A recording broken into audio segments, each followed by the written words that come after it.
Everyone, আসসালামু আলাইকুম। আজকে আমি আপনাদের সঙ্গে শেয়ার করব ভাপা পুলি পিঠা রেসিপি।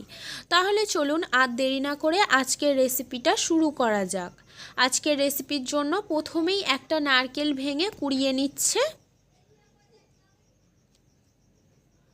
নারকেলটা কুড়ে নেওয়া হয়ে গেছে। এখন আমি প্রথমেই নারকেলের ছাইটা বানিয়ে নেব। তার জন্য প্রথমেই একটি কড়ার মধ্যে কুড়ে নেওয়া নারকেল দিয়ে দিলাম।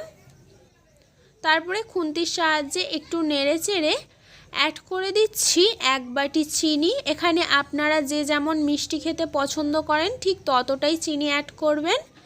এই সময় গ্যাসের ফ্লেমটা লোতে রেখে অনবরত নেড়ে নেড়ে আমি নারকেলের ছাইটা বানিয়ে নেব।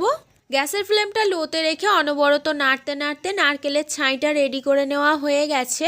এখন আমি গ্যাসের ফ্লেমটা অফ করে ছাইটা একটি বাটির মধ্যে তুলে ঠান্ডা করে নিচ্ছি। অন্যদিকে একটি বাটির মধ্যে নিয়ে নিচ্ছি চালের আটা। প্রথমেই আটাটা মেখে নেব, তার জন্য একটি বোলের মধ্যে নিয়ে নিচ্ছি 2 বাটি চালের আটা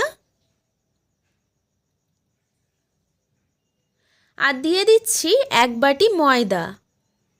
এখানে আমি 2 বাটি চালের আটার জন্য 1 বাটি ময়দা ইউজ করছি। আর দিয়ে দিচ্ছি স্বাদ মতো নুন।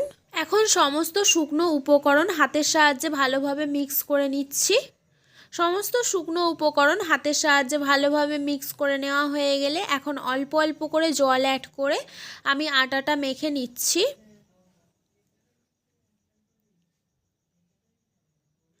আটাটা মসৃণ করে মেখে নেওয়া হয়ে গেছে। এখন আমি এর থেকে লেচি কেটে নেব। দেখুন কতটা সফট হয়েছে, একদম মসৃণ করে মেখে নিয়েছি। এখন আমি এই ডো থেকে লেচি কেটে নেব।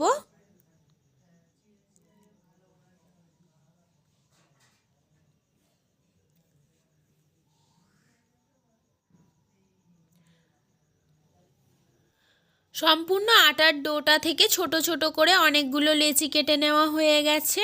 এখন পিঠাগুলো বানিয়ে নেওয়ার পালা। তার জন্য একটি রুটি বেলা পিঁড়ের ওপর অল্প একটু চালের আটা ছড়িয়ে দিয়ে একটা লেচি বেলে নিচ্ছে। লেচিটা বেলে নেওয়া হয়ে গেলে একটি চামচের সাহায্যে অল্প একটু নারকেলের ছাই দিয়ে দিচ্ছে। তারপরে একটি সাইড তুলে অন্য একটি সাইডের সঙ্গে অ্যাডজাস্ট করে দিচ্ছে। সমস্ত পিঠার শেপ এই রকম দিয়ে নিচ্ছে। আপনারা চাইলে যে কোনো শেপ দিয়ে নিতে পারেন। সেম প্রসেসে আরও একটি লেচি বেলে নিচ্ছে।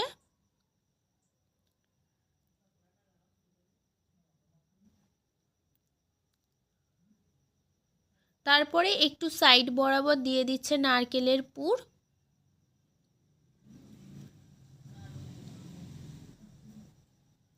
তারপরে একটা সাইড তুলে অন্য একটি সাইডের সঙ্গে অ্যাডজাস্ট করে দিচ্ছে। এই পিঠাটাও রেডি করে নেওয়া হয়ে গেছে। সেম প্রসেসে বাকি পিঠাগুলোও রেডি করে নেবে।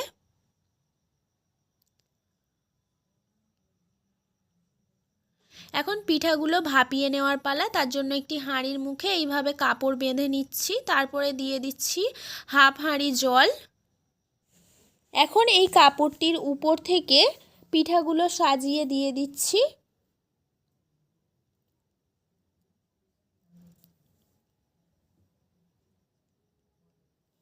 সমস্ত পিঠা সাজিয়ে দেওয়া হয়ে গেলে এটার উপর থেকে আরও একটি হাঁড়ি চাপিয়ে দিচ্ছি। এখন এটা আমি চুলোর মধ্যে বসিয়ে দিচ্ছি।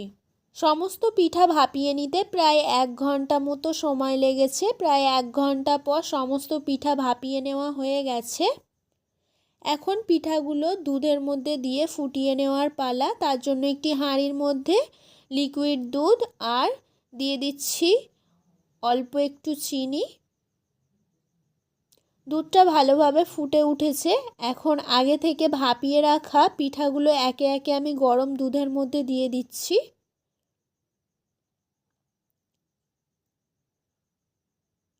সমস্ত পিঠা দিয়ে দেওয়া হয়ে গেলে একটু হাঁড়িটা নাড়া দিয়ে এই সময় আমি গ্যাসের ফ্লেমটা মিডিয়াম টু হাইতে দিয়ে প্রায় 15 মিনিট মতো দুধের মধ্যে ফুটিয়ে নিচ্ছি পিঠাগুলো।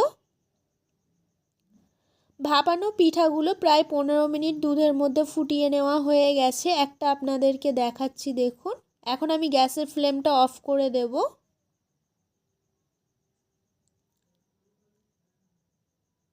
আজকের ভাপা পুলি পিঠা রেসিপিটা সার্ভ করার জন্য রেডি হয়ে গেছে। আমি একটি প্লেটের মধ্যে তুলে নিচ্ছি। পিঠাগুলো দেখুন দেখতে কতটা সুন্দর হয়েছে। পিঠাগুলো দেখতে যেমন লোভনীয়, খেতেও ঠিক ততটাই সুস্বাদু।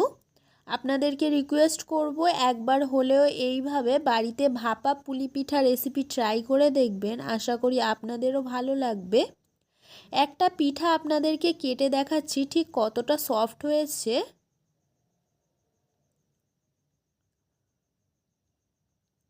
আজকের ভাপা পুলি পিঠা রেসিপিটা এই পর্যন্তই। আজকের রেসিপিটা ভালো লেগে থাকলে হাবিবার রান্নাবাটি চ্যানেলটিকে সাবস্ক্রাইব করে অল নোটিফিকেশান অন করে রাখবেন। ফিরে আসবো আবারও নেক্সট কোনো রেসিপি নিয়ে। সম্পূর্ণ রেসিপিটা দেখার জন্য ধন্যবাদ।